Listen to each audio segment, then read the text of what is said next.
Assalamualaikum, kembali bersama saya HM Bercerita. Yuk kita lanjutkan cerita yang berjudul Aku Sukses Setelah Dicampakkan. So let's check it out. Apa ibu tidak meminta izin padaku terlebih dahulu jika ingin membeli sesuatu? Rama menghela nafas. Dia memijat kepalanya yang berdenyut nyeri. Lagi dan lagi ibunya memutuskan sesuatu yang tidak dia kehendaki. Membeli mesin cuci yang tidak penting membuat emosinya naik. Ram, ibu hanya... Sudahlah. Ibu lama-lama seperti anak kecil saja. Ini pengen, itu pengen. Sudahlah. Terserah ibu. Jatah bulanan ibu bulan depan tidak ada. Pungkas Rama menyudahi perdebatan di antara mereka. Beruntungnya dia sudah mengantongi uang 15 juta untuk pegangannya ke depan nanti. Sehingga masalah uang gaji yang sudah dibelikan mesin cuci oleh ibunya tidak terlalu dia permasalahkan. Seketika dia bersyukur karena tidak menolak ajakan Rudy. Karena kalau sampai dia menolak melakukan hal seperti semalam, maka bisa dipastikan kondisi keuangannya kering kerontang dan Rama tidak memiliki cadangan uang lagi setelah ini. Keluar mencari makanan yang bisa dia gunakan untuk mengganjal perut, Rama bersimpangan dengan Arin yang ternyata hendak pergi menuju ke sebuah tempat yang dia tengarai sebagai tempat fotokopi. Rama bergegas mengikuti istrinya itu menggunakan sepeda motor matic yang dia naiki. Setelah Arin memarkirkan kendaraan di lokasi fotokopi tersebut, Rama pun segera menghampirinya. "Rin." Arin memutar tubuhnya karena mendengar suara yang familiar di telinganya. Ketika berbalik badan, dia mendapati Rama sudah berdiri tegak di hadapannya. Meskipun sedikit terkejut, tetapi Arin menampilkan ekspresi wajah yang biasa saja. "Mas Rama, Mas kemari ingin berbicara padamu, Rin," kata Rama memelas, dia yang begitu tirus. Tersemat sebuah penyesalan yang mendalam di sana ketika dia tidak dapat membahagiakan wanita yang telah dia nikahi. Maka dari itu mulai sekarang, Rama tidak akan menyia-nyiakan kesempatan untuk memperbaiki hubungan mereka berdua. Terlebih kini dia sudah memegang uang sendiri dan tentunya tidak akan kekurangan ketika memberikan nafkah lahir untuk istrinya. Dia akan mencukupi semua kebutuhan Arin dan secara perlahan-lahan meminta wanita itu untuk segera hengkang dari toko perabot yang dimiliki oleh rival abadinya itu. "Oh, berbicara tentang apa?" Tanggapan Arin masih sama seperti terakhir kali mereka bertemu. Wanita muda itu masih melontarkan kata-kata pedas dan juga tatapan sengit, kendati Rama sendiri masih menjadi laki-laki nomor satu di hatinya. "Bagaimana kalau kita menepi sejenak ke kafe sana? Di sana menu makanannya enak dan kita bisa ngobrol-ngobrol sebentar," ujar Rama dengan sangat santai. "Aku tidak bisa berlama-lama, Mas. Kamu tahu kan jika Sabtu pun aku harus masuk bekerja? Aku bukan pekerja kantoran sepertimu yang memiliki waktu luang di hari Sabtu maupun Minggu. Pekerjaanku full selama 1 minggu penuh." Sebenarnya Arin sendiri tidak bermaksud menolak permintaan Rama. Tetapi dirinya juga tidak bisa meninggalkan pekerjaan itu. Dia hanya diminta bos untuk memfotokopi sesuatu.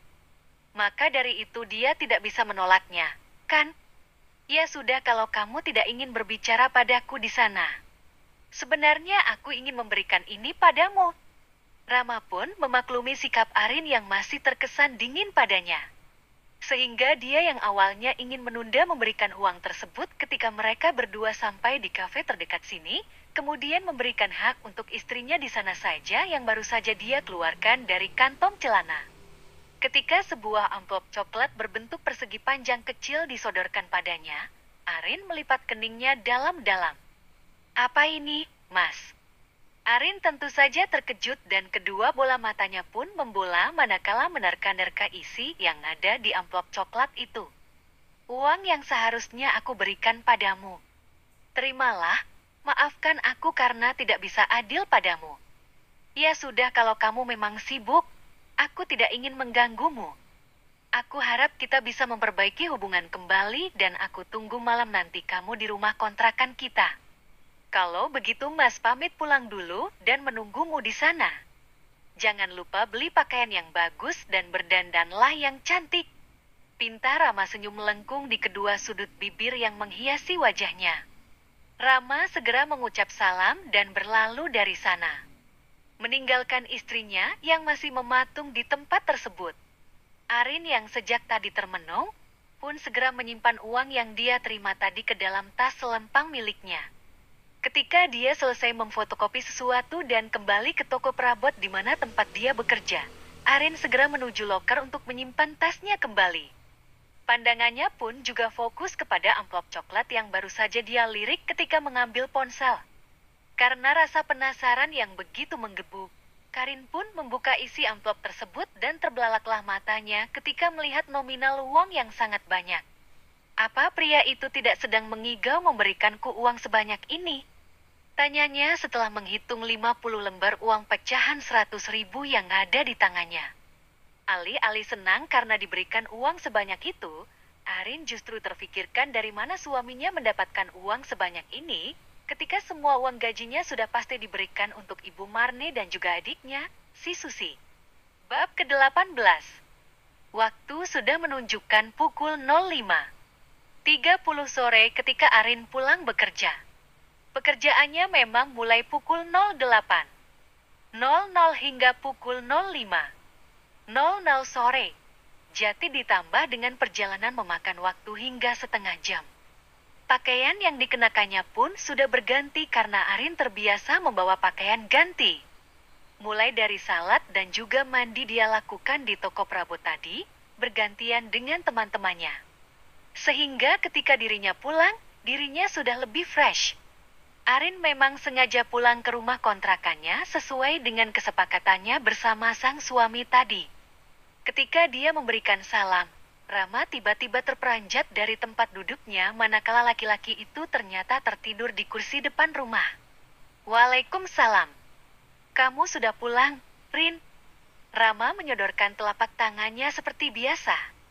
Dan Arin pun meraih telapak tangan tersebut lalu menempelkannya pada dahi dan sedikit menciumnya. Ya, Mas. Masuklah. Arin berkata dengan sangat datar karena dirinya pun kebingungan dengan sikap Rama yang terlalu mendadak ini. Suaminya saat itu cengar-cengir tidak jelas dan membuat banyak tanya berkecamuk di kepalanya, namun tidak mendapatkan jawaban sedikit pun. Seperti istri pada umumnya, Arin menyiapkan segelas teh hangat dan dia sodorkan kepada sang suami.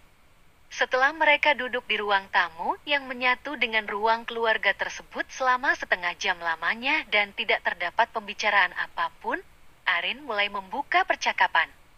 Aku ingin bertanya sesuatu padamu, Mas. Pelan nada suaranya membuat Rama tertegun. Dia merasa sangat bahagia karena pada dasarnya Arin tidak marah-marah lagi padanya seperti kemarin-kemarin. Entah apa yang mendasari Arin bersikap seperti itu. Tetapi Rama sendiri merasakan bahagia yang luar biasa di dalam hatinya. Kamu mau bertanya apa, Rin? Apa kamu ingin membeli beberapa barang dan kamu ingin meminta izin padaku lebih dulu? Jangan meminta izin seperti itu karena aku sudah mengizinkanmu membelikan segala sesuatunya. Lebih baik kamu gunakan saja uang itu sebaik mungkin untuk keperluanmu. Ucap Rama panjang lebar yang semakin membuat Arin kebingungan. Ia meringis, mulai menyadari bahwa sikap suaminya ini tidak seperti biasanya. Lalu, Arin mengambil kembali uang yang masih utuh dari dalam tasnya. Ambil kembali uangmu, Mas. Arin menyodorkannya tepat di atas pangkuan Rama ketika mereka berdua duduk bersila dan saling berhadapan. Selain dia curiga dari mana asalnya uang tersebut, Arin juga tidak mau uang sebesar 5 juta itu dipermasalahkan ibunya suatu saat nanti. Loh, Rin, ini memang uang milikmu. Mas memberikannya semua keluargamu dan kamu harus menerimanya. Sikap Rama yang tiba-tiba berubah seperti inilah yang membuat Arin semakin kebingungan dengan tingkah pria itu. Entah apa yang akan dia sampaikan, namun sejatinya Arin merasa ada yang mengganjal di hatinya terkait uang tersebut. Dia memang membutuhkan uang itu, tetapi Arin sendiri juga masih meragukan apakah Rama sekarang berbicara sungguhan atau tidak. Mas, ambillah uang ini dan berikan aku seperlunya saja. kamu tidak perlu memberikan uang 10 kali lipat lebih banyak daripada jatahku biasanya. Berikan aku seperti biasa dan gunakan semuanya untuk keperluan ibumu. Aku sudah bekerja dan aku rasa uang simpananku masih cukup. Bukannya munafik karena dirinya tidak membutuhkan uang. Tetapi Arin tidak mau uang ini menjadi masalah besar untuk ibu mertuanya dan juga adik iparnya. Karena seperti yang dikatakan oleh Bu Marni beberapa waktu yang lalu, ibu mertuanya dan juga adik iparnya itulah yang berhak atas gaji Rama sepenuhnya. Ia tidak mau menciptakan masalah kembali ketika semuanya sudah damai seperti ini. Rama pun yang kebingungan dengan sikap Arin saat ini kemudian memutar otaknya dan mencari alasan yang logis terkait uang banyak yang diberikan kepada Arin. Lantas di kepalanya tercetus sebuah ide. Mas mendapatkan bonus yang sangat besar dari bos sehingga uang gajiku bulan ini sekitar 10 juta. Sehingga aku sudah memberikannya kepada ibu sesuai kemampuanku dan sisanya aku berikan padamu. Bonus. Selama menjalin kedekatan dengan Rama, Arin tidak pernah mendengar suaminya itu mendapatkan bonus sampai lebih dari 1 juta. Bonus itu pun tidak sering-sering didapatkan. Dan kini, suaminya mengatakan bahwa bonusnya 5 juta dan tentunya itu sangat tidak masuk akal. Suaminya hanya karyawan biasa dan mana mungkin mendapatkan bonus sebesar itu. Hal inilah yang menjadi pertanyaan dalam benak Arin dan membuat keningnya terlibat dalam-dalam. Setelahnya, Rama menjelaskan dari mana datangnya uang tersebut secara mendetail. Hingga pada akhirnya, Arin pun mengangguk dan menyimpan uang itu kembali ke dalam saku kantongnya. Tidak ada percakapan malam itu karena Arin pun sedang tidak mood untuk melakukan hal-hal dengan suaminya. Dia merasa tubuhnya sedang tidak baik-baik saja dan rasa lelah itu membuatnya tidur terlebih dahulu. Sedangkan Rama sendiri pun yang tidak bisa mendapatkan pelepasan karena dirinya dalam desakan kebutuhan biologis, pada akhirnya menghubungi Tantiola guna meminta bertemu. Pukul ke-11.00 malam, Rama berkunjung ke apartemen milik wanita itu dan disuguhkan dengan pemandangan indah yang benar-benar menggugah sesuatu. Tante. Ram. Tumben kamu meminta bertemu lagi. Sudah kangen ya sama Tante? Tante Yola melingkarkan lengannya pada leher pria tampan berusia 28 tahun itu. Lupa umur Rama berapa di awal kemarin, aku lupa nggak catat. Dia kemudian mengajak Rama menuju ke dalam kamarnya dan melakukan sesuatu berdua saja di sana hingga tubuh mereka benar-benar lelah. Pukul 07.00 pagi ketika Rama keluar dari bangunan apartemen tersebut mengendarai sepeda motor matiknya, Pak Yanto selaku ayah dari Arin pun mengetahui hal tersebut. Dia memang hendak membeli kaleng cat yang tokonya terletak tidak jauh dari apartemen tersebut. Sedikit terperangah karena tidak biasanya Rama mengunjungi tempat-tempat seperti ini. Kenyataan yang baru saja dilihatnya hendak dia laporkan kepada Arin. Ingin memastikan apakah menantunya memiliki rekan di sini atau memang mendapatkan pekerjaan baru dan lain sebagainya. Loh, itu bukannya sepeda motor milik Rama. Urung membeli kaleng cat yang sudah dia niatkan dari rumah, Pak Yanto memilih untuk mengejar sepeda motor matik itu. Memastikan melihat apakah pandangannya salah atau tidak. Karena jika yang keluar dari bangunan apartemen itu adalah menantunya, Pak Yanto jelas saja menduga yang tidak-tidak. Karena tidak dapat mengejar kecepatan sepeda motor yang melebihi 60 km per jam itu, Pak Yanto akhirnya membiarkan sepeda motor yang ditengarai milik Rama itu melaju sekencang mungkin meninggalkannya. Sehingga dirinya pun kini memilih untuk membawa laju kendaraan bermotornya menuju ke rumah dan dia menemui sang putri yang kebetulan hari itu belum berangkat bekerja. Arin. Ya, Pak. Wanita muda itu datang tergopoh-gopoh dari belakang sana karena hendak bersiap untuk pergi bekerja. Ia menghampiri bapaknya yang saat itu berada di ruang tamu sana. Loh, bapak nggak jadi beli cat? Tanya Arin penasaran ketika bapaknya tiba-tiba pulang dengan tangan kosong. Ini lebih penting daripada sekedar kaleng cat. Tutur laki-laki berkumis tebal itu sembari meminta putrinya duduk di sampingnya. Apa, Pak? Tadi Bapak melihat suamimu keluar dari apartemen elit yang ada di dekat jalan ke-10 itu. Hah? Maksudnya? Ya Bapak kepikiran yang enggak gitu loh. Secara suamimu itu pertemanannya hanya itu-itu saja. Apa iya dia memiliki teman di sana? Arin memikir sejenak terkait hal ini. Dia kemudian menjawab. Setahu Arin, Mas Rama tidak memiliki teman di sana, Pak. Bapak lihatnya bagaimana? Ya, Rama keluar gitu aja dari sana. Dia mengendarai sepeda motor dengan plat yang sama, dengan motor yang biasa dia gunakan untuk sehari-hari. Bapak salah lihat kali. Arin pun berusaha menepi segala praduga yang mulai berkecamuk di dalam benaknya. Dia tidak ingin sudzon kepada suaminya sendiri, meskipun dia juga sedikit curiga akan hal itu. Bapak nggak mungkin salah lihat, Rin. Mata Bapak ini masih jelas. Bantah laki-laki tua itu yang merasa bahwa penglihatannya pun tidak salah. Apalagi jaket hijau army yang dikenakan oleh suamimu itu sudah jelas-jelas menunjukkan bahwa itu jaketnya milik Rama. Kamu yakin dia tidak memiliki teman di sana? Arin menggelengkan kepala ketika pertanyaan itu disampaikan dengan lugas. Kemudian dia mengalihkan pernyataan tersebut supaya bapaknya tidak berpikiran buruk kepada suaminya. Ya, mungkin Mas Rama memiliki pekerjaan lain sebagai pengantar makanan atau yang lainnya, Pak. Karena dia memang sedikit mengeluh membutuhkan pekerjaan sampingan karena uangnya tidak cukup untuk diberikan kepadaku dan juga untuk menuruti gaya hedon ibu serta adiknya. Mungkin dari situlah dia mencari-cari pekerjaan kemudian menjadi ojek online yang biasa mengantar makanan. Bapak kan juga tahu jika sekarang banyak yang begitu. Apalagi kalau yang tinggal di apartemen memang sukanya delivery order seperti itu, Pak. Pak Yanto menganggukkan kepala. Ia berusaha berpositif thinking kendati perasaannya sudah benar-benar penasaran luar biasa. Oh, mungkin benar apa yang kamu katakan. Dia ojek online kali ya? Ya sudah kalau gitu. Pak Yanto menepis praduga buruk yang semakin berkeliaran di benaknya. Dia bukan laki-laki polos yang tidak mengetahui bagaimana pergaulan laki-laki di luaran sana. Arin pergi bekerja dengan pikiran yang tidak fokus. Sehingga ketika beberapa kali Amelia yang menjemputnya menanyakan terkait dia yang sedikit berubah, Arin beberapa kali kedapatan like.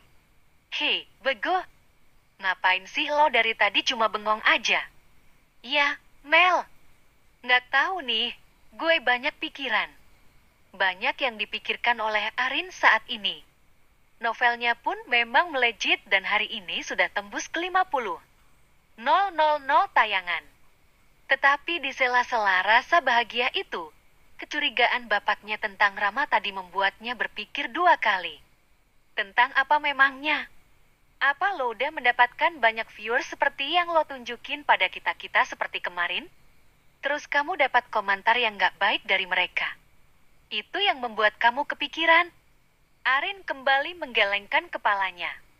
Bukan masalah itu aja. Kalau itu sih gak aku pikirin banget. Dia tidak ingin mengungkapkan kecurigaannya tersebut. Karena pada dasarnya, Arin juga tidak mengetahui apa yang dilakukan oleh sang suami di belakang sana. Menutupi masalah ini dari teman-temannya yang lain adalah hal yang harus dia lakukan. Oh, Hirain. Kalau lo memang membutuhkan tempat curhat, lo bisa cerita-cerita ke kita-kita, Rin. Masalah itu jangan dipendam sendiri. Lebih baik diceritain sama orang-orang terdekat dan kita bisa bantu jalan keluarnya. Arin menganggukkan kepala dan mereka kemudian melanjutkan pekerjaan seperti biasanya. Tidak lama setelah Arin memasukkan laporan keuangan, tiba-tiba Pak Yusuf dan juga Mas Yohan datang menyapanya. Hai, Rin. Pagi, Bapak Yusuf, Mas. Arin menganggukkan kepala ketika sapaan itu masih terdengar akrab di telinganya. Ada rasa tidak nyaman ketika Arin laki-laki harus terjebak dengan laki-laki yang masih mencintainya hingga detik ini itu. Rasanya dia memang tidak memiliki malu ketika datang kembali setelah menolak pinangan pria itu mentah-mentah beberapa bulan lalu. Apa ada kendala? Pak Yusuf selaku pemilik toko ini pun bertanya demikian dan mengambil tempat duduk di sofa yang terletak dekat meja admin. Arin pun bergegas menghampiri laki-laki itu dan menyodorkan laporan keuangan kemarin. Tidak ada, Pak. Semuanya lancar dan ini laporan tentang penjualan kemarin. Online maupun offline semuanya sudah tertera di sana. Pak Yusuf menganggukkan kepala. Dia juga menerapkan sistem e-commerce untuk tokonya ini. Karena tidak begitu, saingannya terlalu banyak dan jika hanya mengandalkan penjualan offline saja mungkin tidak akan cukup. Melihat tidak adanya laporan yang janggal, Pak Yusuf mempersilakan Arin menuju ke tempatnya lagi. Sedangkan dia segera meminta putranya menuju ke ruang pribadi yang terletak di belakang tempat duduk Arin tadi. "Joe," panggil laki-laki tua itu yang ditanggapi senyuman oleh putranya. Ada apa, ya?" Sepertinya ayah ingin memikirkan sesuatu. Apa yang tidak puas dengan kinerja Arin karena melihat tragedi kemarin di restoran? Bukannya seperti itu. Ayah hanya ingin membahas tentangmu. Tutur laki-laki tua itu sembari menatap lekat ke arah putranya yang tengah kebingungan. "Tentangku? Untuk apa membahas tentang masalahku, ya?"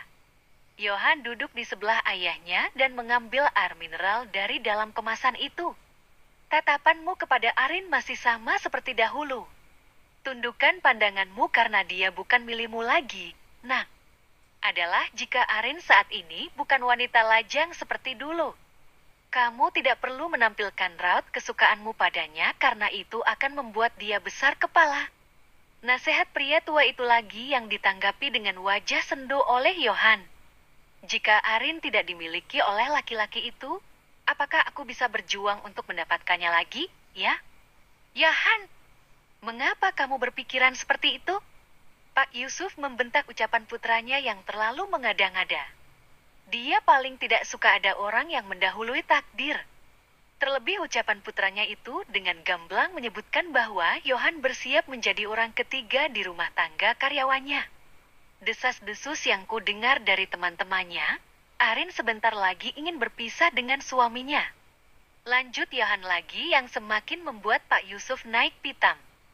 "Dan kamu berniat untuk kembali padanya lagi setelah dia menolak mentah-mentah?" "Go." "Ya." Johan memelankan suaranya.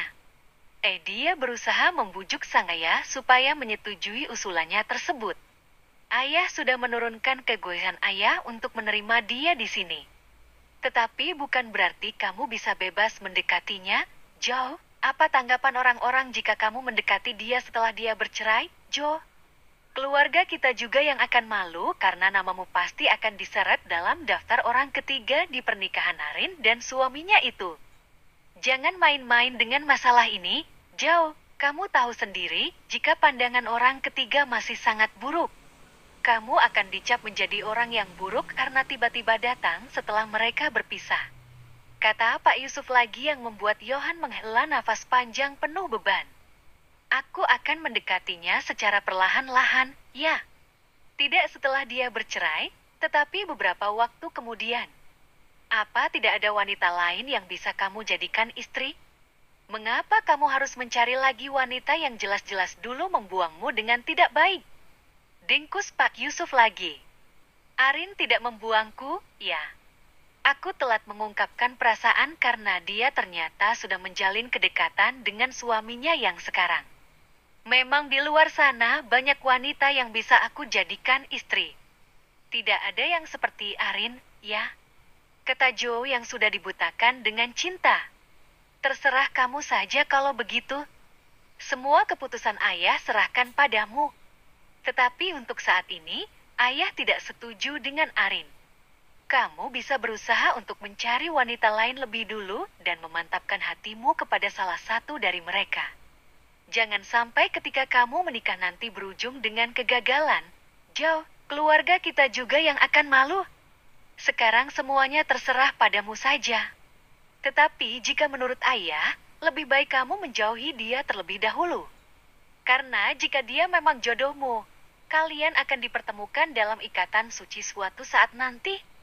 Yakinilah hal itu karena Tuhan sudah menggariskan takdir sebaik-baik untuk umatnya. Bab ke-19. Masya Allah. Arin nampak sok melihat deretan angka yang ada di layar ponselnya. Hal-hal baik menyertainya. Yaitu, kali ini dia mendapatkan gaji dari sebuah aplikasi menulis online dan nominalnya pun tidak main-main. Uang sebesar beberapa dolar yang ketika ditarik menjadi rupiah dan besarnya pun lebih dari 4 juta itu berhasil dia kantongi. Tangis Arin betah manakala rumah tangga yang dia tulis membuahkan hasil. Buru-buru dia menghubungi sahabatnya dan bercerita dengan gamblang. Beberapa di antaranya pun ikut bersyukur melihat keberhasilan Arin dan juga memberikan semangat serta support supaya Arin berusaha lebih gigih lagi.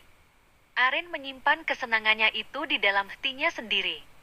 Dia hanya bercerita kepada teman-temannya dan tidak bercerita kepada ayah maupun ibunya. "Rin, kamu nggak gelo, kan?" "Ih, ibu, mana ada Arin kayak gitu?" Arin menyadari bahwa perubahan sikapnya kali ini benar-benar drastis. Mungkin, ini dipengaruhi dengan rasa bahagia yang meluap-luap. Ingin memberikan sedikit uang itu kepada ayah dan ibunya, juga menceritakan apa yang sebenarnya dia alami, tetapi rasanya Arin belum memiliki keberanian. Dia takut ayah ibunya yang mungkin tidak mengerti hal-hal semacam itu justru berpikiran yang tidak-tidak.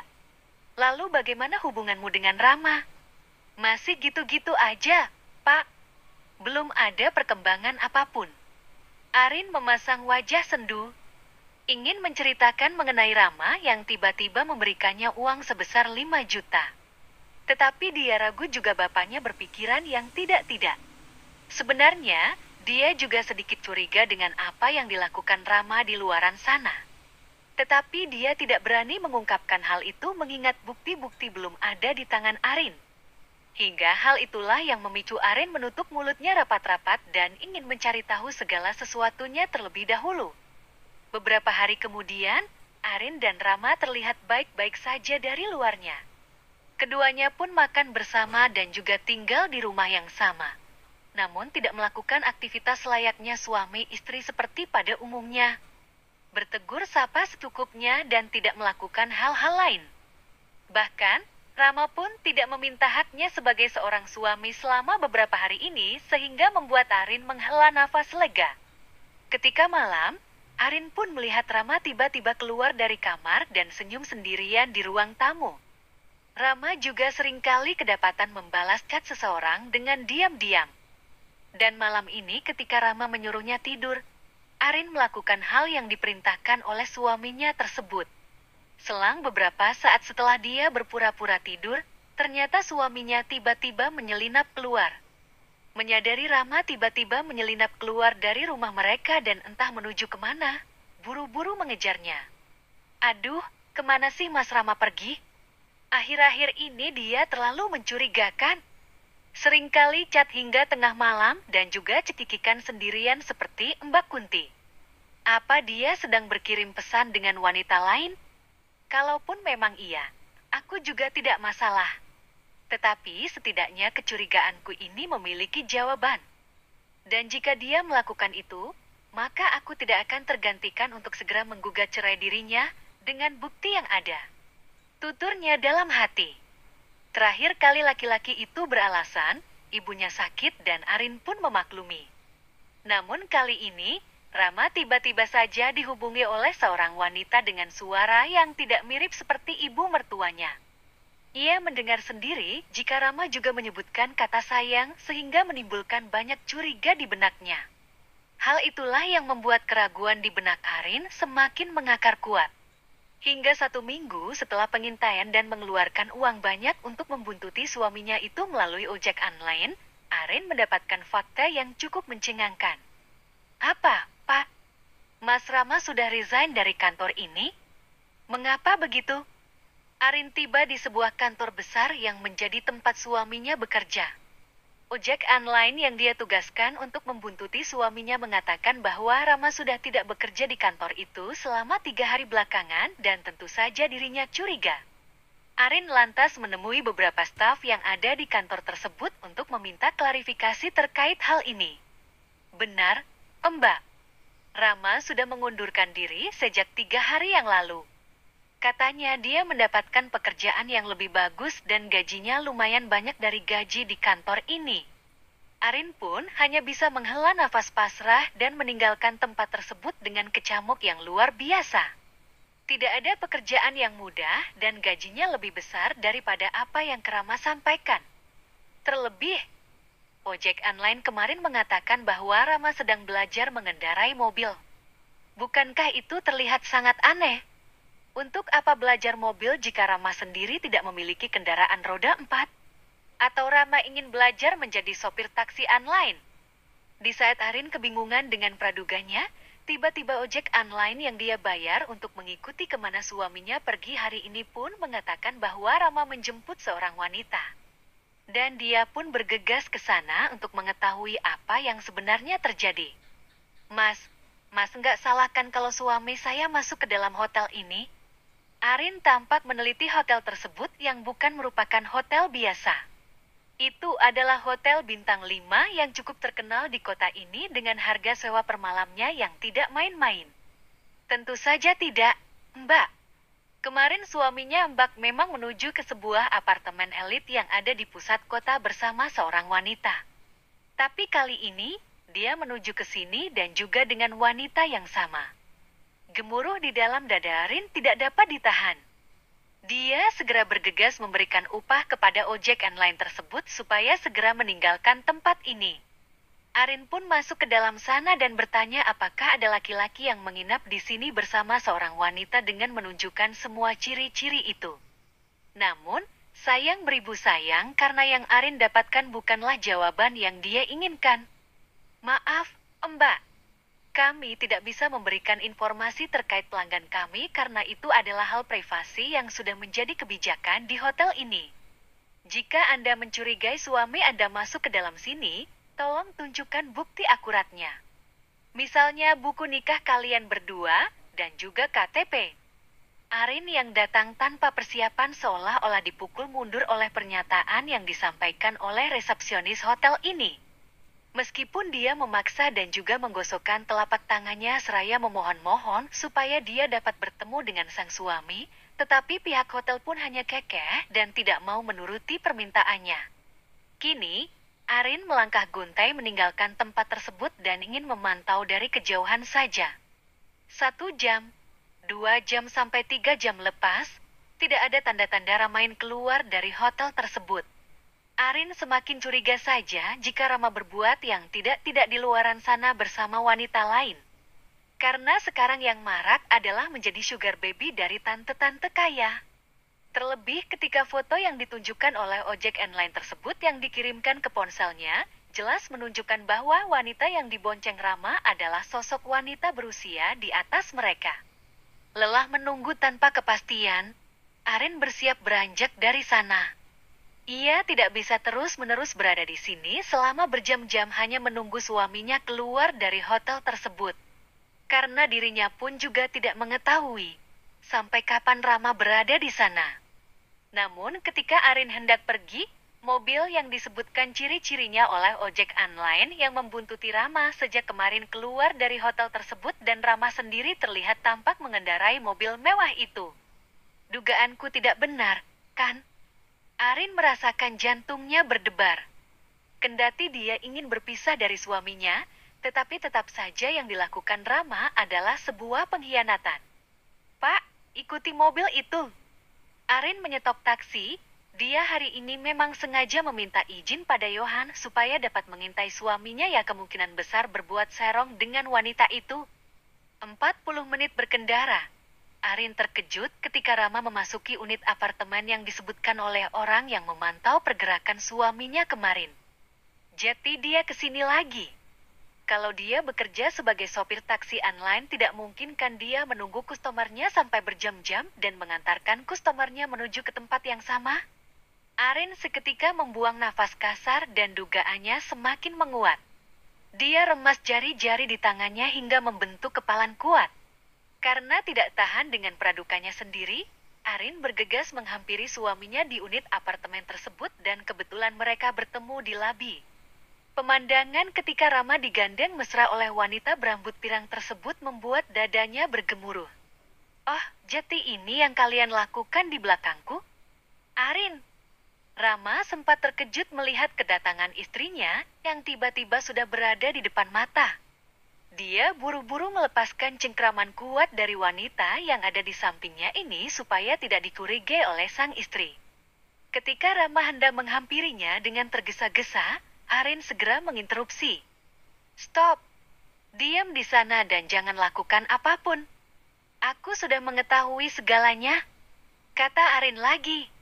Dirinya berusaha untuk baik-baik saja kendati rasa di dalam dadanya semakin menggelegak tidak karuan.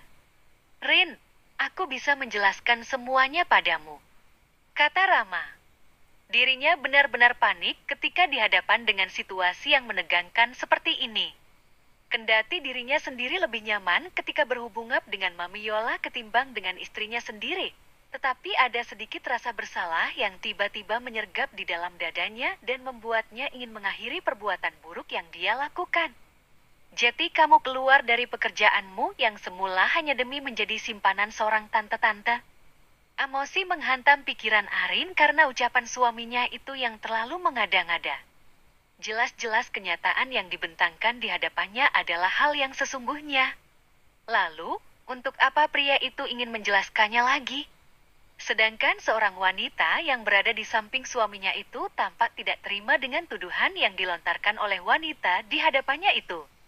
Mami Yola bergegas mendekati Arin dan menuding wajah Arin yang sembab. Hei, jaga mulutmu itu. Aku bukan tante-tante seperti yang kamu bilang karena usiaku masih muda. Tegasnya. Arin mulai tersulut emosi. Baginya, sikap yang dia tunjukkan masih dalam hal wajar. Tetapi mengapa nampaknya wanita yang ada di samping suaminya ini tidak terima? Masa bodoh? Tolong jangan ikut campur dengan masalah saya karena ini adalah masalah pribadi saya dengan suami saya. Tegas Arin. Dia kembali melayangkan tatapannya ke arah wanita tua yang memakai lipstik merah merona di bibir tebalnya itu. Ia memberikan kode berupa pelototan mata kepada sang suami. Tetapi Rama justru diam di tempat dan tidak menghampiri Arin. Justru pria itu berada di dekat wanita tua itu dan mau-mau saja ketika digandeng mesra. Kamu memang istrinya tetapi aku adalah kekasihnya. Aku yang mau bersamanya dan memberikan dia banyak uang. Jadi, tolong segera pergi dari sini daripada aku membuatmu menyesal karena telah mengusik kebersamaan kami. Tidak sepatah kata pun diucapkan oleh Rama terkait pernyataan yang disampaikan oleh wanita berlipstik merah merona itu. Arin sendiri yang sudah diliputi emosi, tidak bisa menahan rasa benci yang mengakar kuat di dadanya. Rin, aku mohon jangan dengarkan pernyataan Tantiola karena... Oh, wow. Kamu mau mengelaknya ketika wanita ini sudah menjelaskan siapa kamu baginya, Mas. Arin lekas memotong ucapan laki-laki yang ada di hadapannya tersebut. Sedangkan wanita yang dipanggil dengan sebutan Tantiola tadi memilih untuk memiringkan tubuhnya ketika tidak nyaman dengan tatapan Rama dan juga Arin yang diarahkan kepadanya. Pertikaian ini menghadirkan rasa tidak nyaman di dalam dada sang janda muda kaya raya. Kamu selesaikan masalahmu dengan istrimu lebih dahulu. Jika sudah selesai, masuklah ke dalam kamar karena aku telah menunggumu. Dengan nada menggoda, wanita itu melenggang pergi meninggalkan Rama yang saat itu berdiri dengan wajah pucat. Sedangkan Arin sendiri tampak bersedekap dan tidak mau mendengar penjelasan yang ingin disampaikan oleh suaminya. Rin, pergilah ke dalam kamar itu karena kamu telah ditunggu olehnya. Untuk apa kamu mempertahankan rumah tangga kita jika pada akhirnya kamu sendiri yang ingin menghancurkannya dari dalam? Jadi uang yang kamu berikan padaku adalah uang pemberian wanita ini? Arin tertawa lepas merasakan sesak di dalam dadanya yang semakin menyeruak. Dia merasa seperti orang bodoh yang terjebak di dalam hubungan rumit seperti ini. Ketika ibu mertuanya sudah mulai reda dengan segala tingkah polanya, mengapa justru kini suaminya yang bertingkah? Tetapi tidak masalah, Arin akan menggunakan bukti perselingkuhan ini untuk segera menggugat cerai suaminya dan membebaskan diri dari belenggu keluarga taksek itu. Ya sudah jika kamu ingin menjalin hubungan dengannya. kamu bisa melakukan segala hal dengannya dan tolong jatuhkan talak untukku detik ini juga. Pinta dengan tegas yang langsung disambut gelengan kepala dari Rama. Aku tidak ingin berpisah denganmu. Jangan menjadi laki-laki egois. Kamu sudah menjalin hubungan dengan wanita itu, tetapi kamu sendiri tidak mau mengakhiri hubungan denganku. Apa kamu pikir aku adalah wanita yang mudah kamu bodohi? Hah? Arin menepis telapak tangan suaminya yang menyentuh pundak dari arah belakang. Dia benar-benar jijik ketika dihadapkan dengan kenyataan bahwa suaminya mungkin telah berulang kali menyatu dengan wanita tua tadi. Rama pun yang tidak tahan dengan sikap dan perilaku istrinya itu memilih untuk meluapkan kekesalan dalam hatinya. Aku melakukan semua ini demi kamu. Kamu yang menuntutku untuk cukup memberikan nafkah, sedangkan diriku sendiri masih harus direpotkan untuk menghidupi keluargaku. Uang gajiku saja tidak cukup untuk memberikan hidup yang layak untuk kalian bersama. Jadi aku melakukan ini. Aku mencari jalan pintas supaya mendapatkan uang lebih banyak, supaya membuat kalian bahagia dan membuat kalian tidak merebutkan uang gajiku yang tidak seberapa itu. Arin tidak menyangka saja jika Rama melakukan itu dengan alasan yang sangat tidak masuk akal. Demi aku, kau sudah gila, Mas. Bahkan di luar sana masih banyak pekerjaan hal-hal yang bisa kamu dapatkan. Kamu tidak perlu melakukan hal sehina ini dan merendahkan harga dirimu sendiri di hadapan Tuhan. Bahkan, uang yang kamu dapatkan ini tidak halal dan tidak akan berkah untuk keluargamu. Tidak ingin berlama-lama berdebat di sana, Rama yang telah muak oleh sikap Arin pun kembali kelepasan berbicara seperti yang sudah-sudah. Jangan menjadi wanita yang munafik, Rin. Hidup itu realistis dan membutuhkan uang yang banyak. Jika kamu tidak mau menerima uang yang kuberikan padamu, maka kembalikan. Biur. Arin dah mengambil uang 5 juta yang ada di dalam tas jinjing miliknya. Ia melemparkannya tepat ke wajah Rama dan mendapati laki-laki itu tengah memejamkan mata. Ambil semua uang haram yang kamu hasilkan dengan cara menjual dirimu itu. Aku tidak butuh uang itu, dan aku akan segera mengurus surat perceraian kita. Silakan saja lakukan sesuka hatimu. Aku lebih baik hidup seperti ini dan bagaimana harta daripada harus hidup dalam tekanan dengan gaji yang tidak seberapa. Seharusnya kamu sadar jika apa yang kulakukan ini semata-mata untuk dirimu, Rin. Jangan banyak bicara dan jatuhkan talak untukku, Mas. Aku menalakmu. Talak 3. Sekarang kita bukan suami istri lagi. Bagus. Jika sudah begini, aku tidak akan menunda lebih lama lagi perpisahan kita. Selamat bersenang-senang dan semoga kamu mendapatkan karma atas perbuatan yang kamu lakukan. Entah itu sekarang atau nanti. Tetapi aku yakin bahwa balasan itu kan lebih pedih daripada apapun. Bab ke-20. Mulai hari ini aku menjatuhkan talak 3 untukmu. Aku lebih baik hidup bersama Tante Yola tetapi memiliki segala-galanya. Mobil, uang yang banyak dan juga pakaian modis serta jam tangan mewah. Sedangkan ketika aku bersamamu, aku hanya mendapatkan kesengsaraan dan harus tak hanya demi uang sebesar 5 juta saja. Daripada aku terus tersiksa dengan desakan ekonomi yang mewajibkanku memenuhi 3 orang sekaligus, lebih baik aku melepaskan salah satunya saja. Sekarang, lakukanlah sesuka hatimu karena kita bukan suami istri lagi. Arin menghembuskan nafas berat sembari memejamkan matanya ketika kalimat talak itu dia dapatkan dengan gamblang beserta alasan yang menyertainya. Dia tidak akan pernah menyangka jika mengalami kejadian seperti ini. Awalnya Arin berpikir bahwa suaminya itu memang humoris dan juga banyak bercanda. Tetapi pada kenyataannya candaan sang suami kali ini sudah di luar batas kewajaran. Baik jika itu yang kamu inginkan. Aku membebaskanmu menjalin hubungan dengan wanita itu sebagaimana kita berdua memang bukan suami istri lagi. Aku akan segera mengurus perceraian kita dan akan kupastikan kamu bahagia dengan caramu sendiri. Lalu aku akan melihat dari kejauhan bagaimana Tuhan memberikan hukuman kepada laki-laki sepertimu. Rama tidak berbicara sepatah kata pun setelah Arin mengungkapkan hal itu.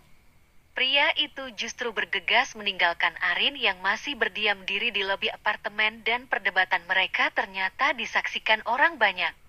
Masa bodoh, ia tidak akan peduli dengan apa yang dilakukan saat ini. Arin memang kecewa kepada suaminya. Tetapi dia sendiri tidak menyangka saja jika perpisahannya akan dia percepat. Arin kembali ke rumah dan segera mencari berkas-berkas yang akan dia gunakan untuk mengajukan surat gugatan esok hari. Bersamaan itu pula, ponselnya yang berada di atas ranjang berdering. Halo. Hai, lo kapan mau masuk, Rin?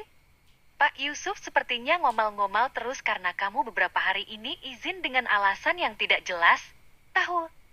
Amelia tampak mengomel dari seberang telepon ke sana. Arin sendiri memahami bahwa dirinya memang salah karena selama seminggu terakhir dia meminta izin kepada Johan selama 3 hari penuh. Tentu saja sebagai pemilik dari toko perabot itu, Pak Yusuf akan marah besar padanya karena beberapa kali izin tanpa alasan yang jelas. Apalagi alasannya hanya untuk mencari tahu segala sesuatunya terkait sang suami. Tentu saja Arin akan mendapatkan surat peringatan kali ini. Tetapi dia menjadi memang dirinya membutuhkan waktu untuk menggali segala sesuatunya terkait perselingkuhan sang suami. Arin menggelengkan kepala dan beban di dalam dadanya semakin berat saja kali ini. Lalu dengan tegas dia menjawab, Aku sengaja tidak masuk bekerja karena ingin melakukan sesuatu. Apa? Jangan bilang kamu mencari pekerjaan lain di luaran sana karena gaji yang diberikan oleh Pak Johan tidak seberapa. Ketus Amelia menyahut dari seberang telepon dengan nada berapi-api. Nggak mungkin aku melakukan hal itu, Mel. Kamu tahu sendiri jika aku sejak dahulu terima saja ketika diberikan gaji seperti itu. Daripada nganggur, kan mending bekerja. Aku ada masalah serius kali ini dengan suamiku. Ingin berbicara lebih lanjut di panggilan telepon tersebut, namun Arin menyadari bahwa hal ini sudah malam dan Amelia juga membutuhkan waktu untuk beristirahat. Maka dari itu, Arin memutuskan untuk menudahi semuanya saja dan memilih menceritakan semuanya esok hari. Setelah semalaman menangis tanpa henti membayangkan nasibnya yang begitu buruk, Arin mengemasi barang-barangnya yang ada di sana dan meminta untuk membawanya menuju ke rumah ibunya kembali.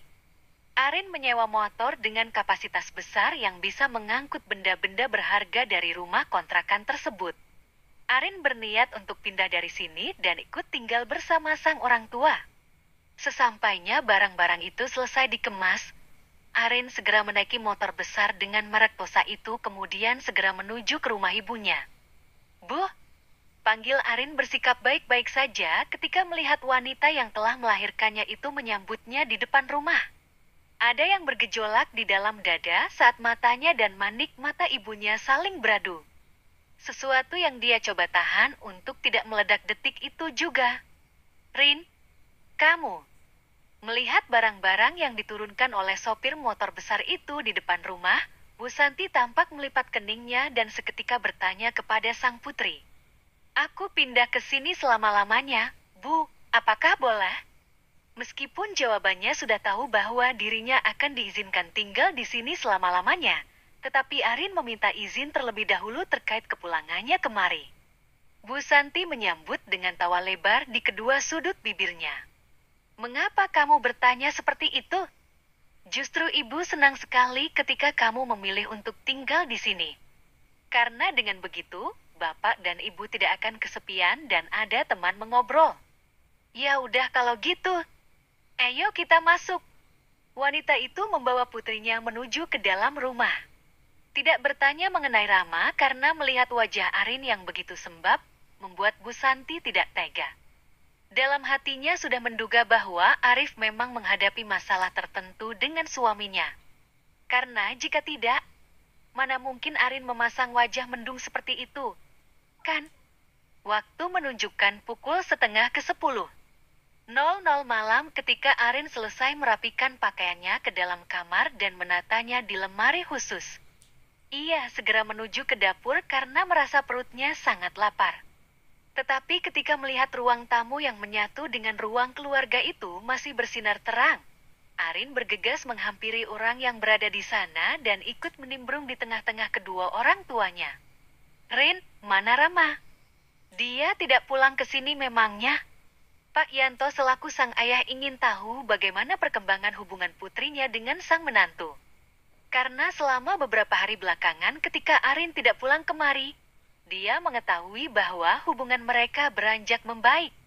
Jika putrinya menginginkan untuk kembali bersama Rama dan memilih untuk memaafkan laki-laki itu, maka Pak Yanto sebagai orang tua juga tidak mau menekan Arin untuk segera berpisah dari suaminya tersebut. "Dia tidak akan pulang selama-lamanya ke sini, Pak. Dia sudah menjatuhkan talak 3 untukku dan kami berdua bukan suami istri lagi." "Apa?" Kedua orang tua Arin itu serentak merasa sangat terkejut. Tidak menyangka saja jika rumah tangga putrinya ada di ambang batas kehancuran seperti itu, kendati masalah-masalah sebelumnya memang tengah mengarah ke sana. "Kenapa dia tiba-tiba menjatuhkan talak untukmu?" Bu Santi tidak percaya dengan apa yang disampaikan oleh putrinya. Sehingga kali ini, ia bertanya lebih lanjut dan memastikan apakah benar yang dia dengar ini salah atau tidak. Seperti yang Bapak ketahui beberapa waktu yang lalu, Mas Rama memang menjalin hubungan dengan wanita lain. Dan ketika Mas Rama keluar dari bangunan apartemen itu adalah hal yang sebenarnya.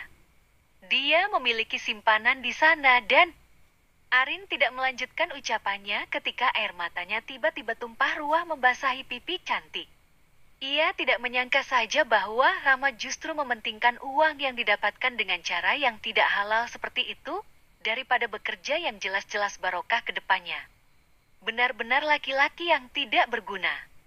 Bapak sudah curiga sejak lama dan ternyata semua itu terbukti. Rin, kamu menyelidikinya? Arin hanya menganggukkan kepala dan dia tumpahkan semua kesedihannya di pelukan sang ibu.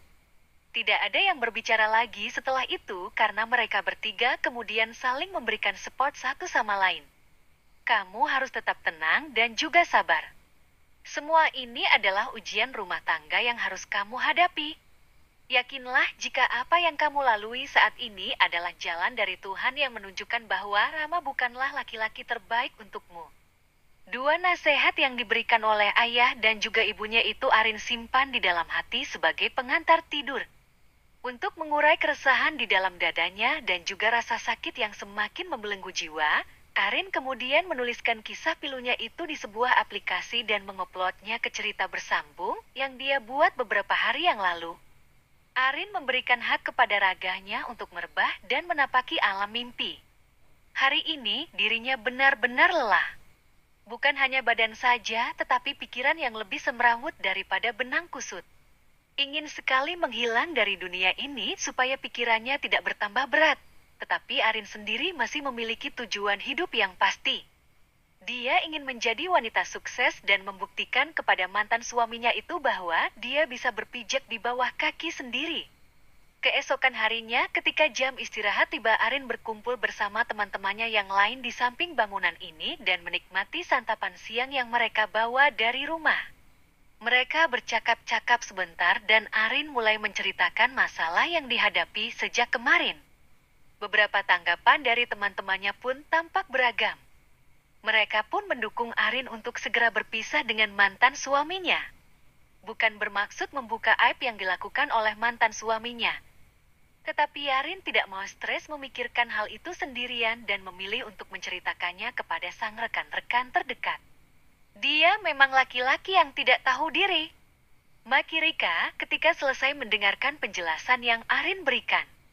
Wanita itu bahkan melemparkan batu dan mengenai tembok di sampingnya hingga terdengar bunyi cukup keras. Sebagai sesama wanita, beberapa teman Arin pun dapat merasakan bagaimana sakitnya dikhianati oleh pasangan sendiri. Kendati mereka juga tahu bahwa rumah tangga Arin sedang tidak baik-baik saja sebelum ini, tetapi mereka tetap mengutuk perbuatan Rama yang tidak ada bagus-bagusnya. Laki-laki kalau tampan mah memang begitu. Tidak usah heran. Memangnya wanita saja yang bisa menjual diri? Laki-laki pun bisa kali. Pokoknya asal tampang menjanjikan, uang pun akan mengalir ke rekening dengan deras itu yang dinamakan dengan surga baby tante-tante. Gue pokoknya benar-benar gak nyangka kalau suami lo berbuat kayak gitu. Pikirannya benar-benar cetek banget. Apa dia pikir dengan uang yang tidak halal seperti itu bisa membahagiakan keluarganya yang bersikap hedon? Aku yakin dia pasti akan mendapatkan karma karena perbuatannya yang tercela itu. Mereka semua memberikan dukungan kepada Arin. Lalu, melanjutkan acara makan siang bersama. Sedangkan seseorang yang berada dari lantai atas yang mendengarkan percakapan mereka pun tampak melengkungkan senyum di kedua sudut bibirnya. Meskipun yang dia dengar kali ini bukanlah hal yang patut disyukuri, tetapi pada dasarnya Yohan memang sangat bersyukur karena langkahnya untuk mendapatkan wanita itu dipermudah. Hari ini adalah hari persidangan terakhir antara Rama dan juga Arin. Ini adalah sidang putusan setelah 2 bulan Arin menjalani sidang yang tidak menemukan titik terang. Mereka berdua sepakat untuk berpisah dan tidak berniat untuk kembali bersama. Selain Rama sudah bahagia dengan kehidupannya, Rama pun juga dijanjikan dengan kehidupan mewah setelah dirinya menjadi kekasih satu-satunya Tantiola.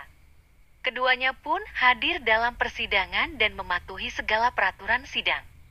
Sedangkan Rama pun tampak biasa-biasa saja dan tidak menuntut apapun dari perpisahan tersebut. Hari ini, Rama tampak lebih banyak diam. Seolah-olah pria itu setuju dengan semua hasil keputusan sidang yang akan dia dengarkan hari ini. Beberapa kali Rama tampak mendesah pelan dan melirik sang mantan istri yang sama tenangnya seperti dia.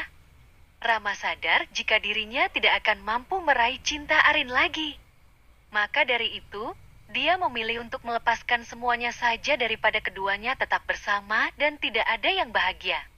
Selama beberapa hari belakangan, Rama pun sebenarnya tampak merenung dan tersadar jika yang dia lakukan adalah salah.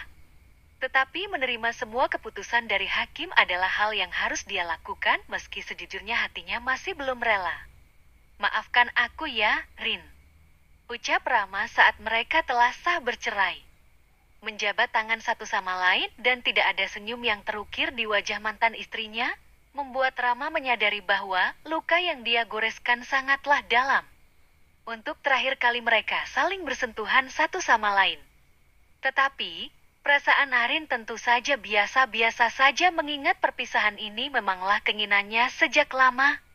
Aku sudah memaafkanmu, Mas. Sekarang kita bisa menjalani kehidupan kita masing-masing. Arin tampak menghela nafas panjang penuh beban. Wanita yang sejatinya telah berusaha baik-baik saja itu ternyata tak bisa menyembunyikan kesedihan yang merongrong setiap saatnya. Dia masih tidak terima dikhianati seperti itu. Anggap kejadian beberapa waktu lalu sebagai pembelajaran untuk kehidupan kita ke depannya. Rama menganggukkan kepala pelan ketika Arin berbicara dengan lugas dan tanpa mau memandangnya walau sekalipun. Saat Arin hendak berlalu dari hadapannya, Rama pun mencegah kepergian wanita itu dan mengucap sesuatu.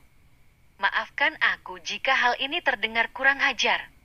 Tetapi aku tetap berharap kita dapat bersatu lagi entah. Dan aku tidak akan pernah kembali lagi padamu. Meskipun langit runtuh dan laki-laki di dunia ini hanya tersisa kamu saja, akan kupastikan kamu tidak akan menjadi laki-laki yang menyanding diriku kembali. Setelah itu, Arin memilih untuk meninggalkan Rama di sana dan di luar pun Bu Marni tampak bahagia ketika melihat perpisahannya. Baguslah jika putraku telah memutuskan untuk bercerai denganmu. Begitupun dengan Susi yang berbicara dengan kalimat yang menusuk hati. Lebih baik kakak iparku yang sekarang daripada dia yang tidak memberikan apa-apa untuk kami. Mbak Yola cantik dan juga energik. Dia juga kaya dan banyak harta. Melepaskan wanita sepertimu tentunya sangat mudah bagi Mas Rama. Karena dengan begitu, kita bisa hidup mewah tanpa harus terbebani dengan rengekanmu itu. Berbahagialah dengan uang yang tidak berkah itu. Nikmati saja kemewahan yang kalian dapatkan dari Tantiola sebelum kehancuran membuat kalian tersadar bahwa apa yang kalian lakukan saat ini adalah hal yang salah. Arin tersenyum culas. Dia memiringkan bibirnya ketika menatap ke arah sang mantan ibu mertua yang tampak tidak suka menatap ke arahnya. Kamulah yang sejak dulu salah karena masuk ke dalam kehidupan kami. Akan ku buktikan jika kami semua bisa bahagia selama-lamanya dan hidup bergelimang harta. Arin pun meragukan pernyataan tersebut. Dia justru membawa langkahnya pergi dari sana dan membatin. Kita lihat saja sampai mana kalian bisa berkata sombong seperti itu. Aku yakin Tuhan sudah merencanakan hal baik di belakang kalian, yang akan membuat kalian tersadar bahwa apa yang kalian lakukan adalah hal yang tidak benar. Kita tunggu saja waktunya. Bab ke-21. Menjadi janda bukanlah hal yang mudah untuk Arin. Baru saja dirinya keluar dari ruangan sidang dan kembali ke rumahnya, di jalan dia sudah mendapatkan cibiran dari beberapa tetangga yang memang kedapatan tidak menyukainya. C. Yang sekarang jadi janda. Goda salah satu ibu-ibu yang sedang merumpi di salah satu warung yang biasa Arin belanjain kebutuhan sehari-hari. Pasti seneng dong, karena sekarang sudah bebas berkeliaran ke sana-sini untuk menggait laki-laki lain. Nah, tunggu apa lagi, Rin? Pergilah ke salon dan cat rambutmu supaya warnanya bisa pirang. Kamu pasti bangga akan menjadi janda pirang yang disukai oleh banyak lelaki. Alah, paling sebentar lagi juga gabung menjadi LC di tempat karaokean depan sana. Secara dia kan sudah gelaeng dan punya uang banyak. Pasti untuk mendapatkan uang dengan cepat dia akan menggunakan cara itu. Arin hanya mengabaikan suara-suara sumbang yang tertuju ke arahnya. Dia tidak terlalu mempedulikan lagi apapun yang dikatakan oleh mereka.